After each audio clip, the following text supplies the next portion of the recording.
Hello বন্ধুরা, এই কয়েকদিন এত নিম্নচাপের কারণে প্রচুর পরিমাণে বৃষ্টি পড়ছিল। বৃষ্টির মধ্যে বুকিং নিয়ে বেরিয়ে পড়েছি। আর এনাদেরকে আমি পিক আপ করেছিলাম আমাদের আগরপাড়ার থেকে। এনারা ড্রপ লোকেশন দিয়েছিল ডানলপে। তো এনাদেরকে আমি ঝটপট আগরপাড়ায় গিয়ে পিক আপ করি। পিক আপ করে এনাদেরকে যেখানে গন্তব্যস্থল এনাদের ডানলপ, সেখানে আমি এনাদেরকে ড্রপ করতে চলে যাই।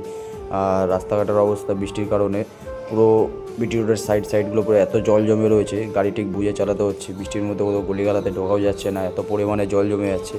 তারপরে গিয়েও আমি একটু বুকিংয়ের কারণে পিক আপ করি। পিক আপ করে এনাদেরকে ছাড়তে চলে যাই ডানলপে। তো যেখানেই যাবো না কেন, এখন জানি বৃষ্টির মধ্যে যেখানেই আমি গাড়ি নিয়ে যাই সেখান থেকে বুকিং আবার রিটার্ন পাবো। তো বৃষ্টির মধ্যে একটু ভাড়া বেশি থাকে বলে ভাড়া পাওয়া যায়। তাছাড়া এমনি ক্যাবের বাজার খুবই খারাপ।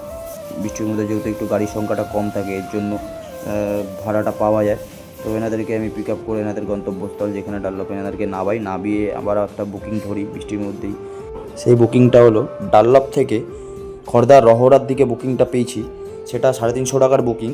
আর ওই বুকিং ক্লিপটা তোমাদেরকে আমি নেক্সট ফুটেজে দেখাচ্ছি। তোমরা আমার ভিডিওর সাথে জুড়ে থাকো আর দেখতে থাকো। এই ভিডিওটা যদি তোমাদের ভালো লাগে তোমরা একটু লাইক কমেন্ট করে দিও বন্ধুরা, তাতে আমি মোটিভেট হচ্ছি আরও ভালো ভালো ভিডিও পোস্ট করার জন্য। তোমরা সাপোর্ট করো আর বাইকে এগাতে সাহায্য করো। চলো টাটা, দেখা হচ্ছে আবার আমার নেক্সট ভিডিও ক্লিপে। জুড়ে থাকো, ভালো থাকো, সুস্থ থাকো।